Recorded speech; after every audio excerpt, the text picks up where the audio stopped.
Sur le même sujet, l'atelier de cadrage du programme de renforcement des capacités des forces de défense et sécurité en droit et la protection de l'enfant a ouvert ses travaux ce matin à Niamey.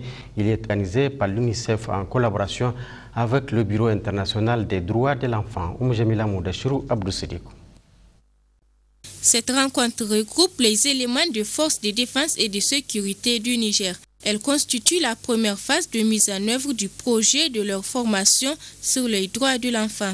À travers cette formation, il est question des d'autres secteurs de forces de défense et de sécurité, FDS, des normes, standards et compétences en matière de protection de l'enfant. L'atelier de cadrage que nous allons tenir pour les prochains jours est le fruit d'une rencontre improbable mais fondamentale, celle des droits de l'enfant et de la pratique des forces de sécurité et de l'ordre qui ont un mandat important à de multiples niveaux. En ce qui a trait aux enfants, ils jouent un rôle de protection mais aussi dans l'application de la loi.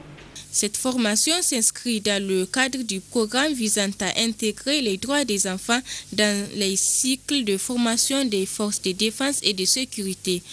L'importance du rôle joué par ce secteur dans la promotion des droits et la protection des groupes vulnérables et particulièrement les enfants n'est plus à questionner.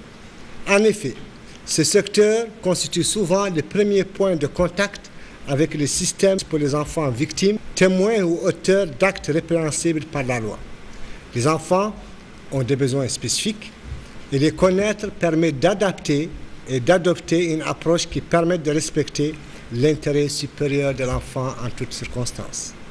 La promotion et l'action des droits de l'homme en général et celle des droits de l'enfant en particulier a de tout temps été la majeure préoccupation des autorités de la 7e République. Cette volonté du gouvernement s'est traduite non seulement par la ratification et l'adhésion du Niger à plusieurs instruments internationaux spécifiques garantissant les droits aux enfants, mais aussi à travers l'intégration des dispositions internationales dans notre législation nationale pour assurer une meilleure protection des enfants. À l'issue des travaux qui dureront 2 jours, les différentes écoles des forces de défense et de sécurité vont disposer des modules de formation sur les droits et la protection des enfants.